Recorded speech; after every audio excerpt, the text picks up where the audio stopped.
What is going on, everybody? So, I am back today to discuss a horror film. As many of you know that have been following me for quite some time now, I'm a huge horror movie fan, and over the past couple months, I've been spending a lot of time getting caught up to watch movies for my 2022 list. And so, over the past couple days, I've just decided to watch a bunch of horror movies because I can and I want to.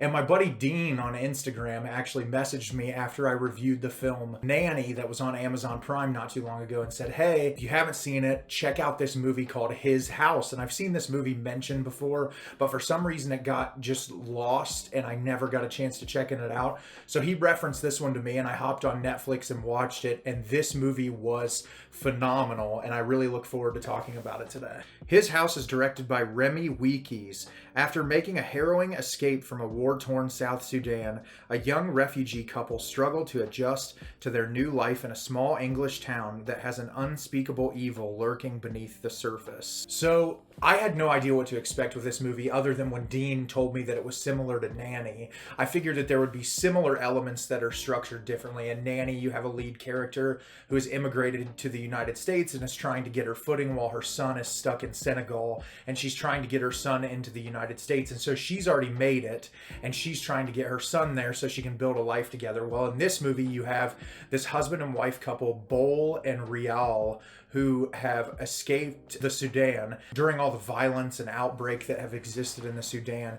And they end up going to this like refugee camp in Europe. And they're in this like, it's just this camp where all of these people are living. You can tell they have no personal space.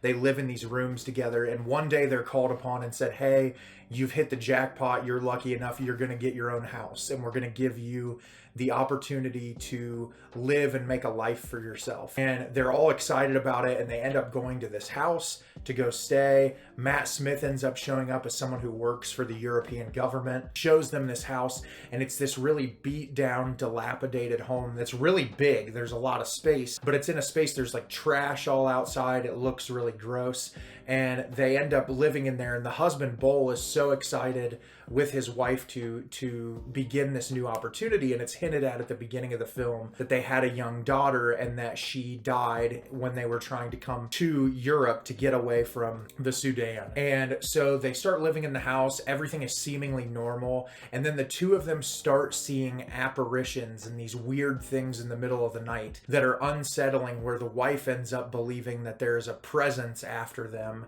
that is trying to tell them they don't belong there. And the movie goes on from that point. So obviously this film is so much more than just a straightforward horror film, which, don't get me wrong, the straightforward horror elements in this are amazing. The visual effects are incredible.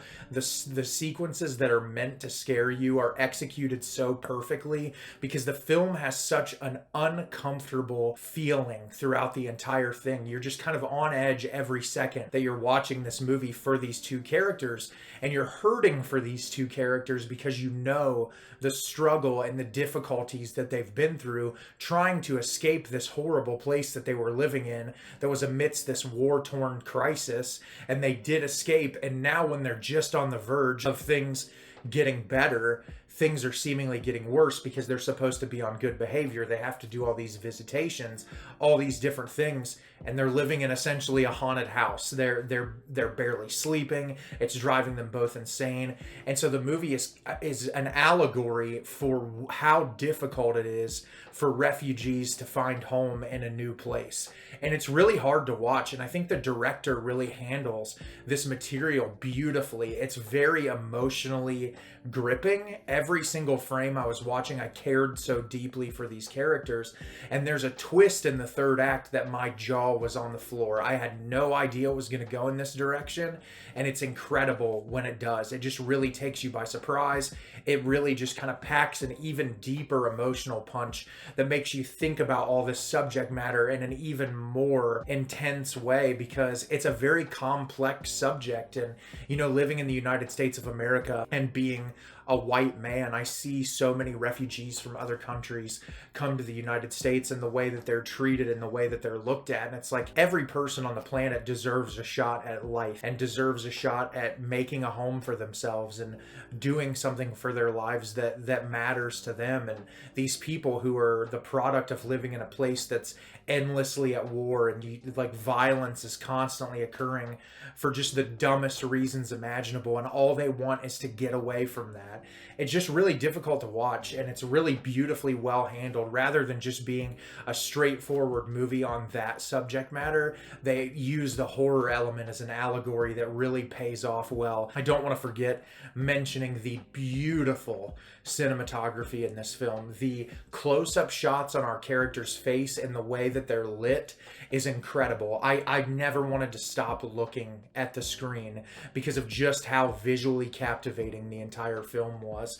And I absolutely adored this movie. I really have no qualms with it whatsoever. I think it utilizes every second of its runtime to the best of its advantage. I don't think that it's slow at any points. I think it's really engaging. I think what the director was going for and the emotional message that they were trying to convey comes across 100%, and my jaw was on the floor at the end of this film. I was just taken aback by it. This is one of the best horror films I've seen in quite some time. It's a movie I could see myself revisiting over and over again. I'd actually love if the Criterion Collection would approach them about this movie, because it's just so phenomenal in every way, and I hope more people check it out. It's on Netflix right now, and this is my glowing recommendation to go watch His House. So have you seen His House? Did you love it? Did you hate it? Leave me a comment down below and let me know what you thought. I thought this movie was beautiful. Obviously, the allegory for what refugees deal with was beautiful, but on top of that, it was just a really great horror film that I think a lot of people will appreciate. As always, if you can like the video and subscribe to the channel,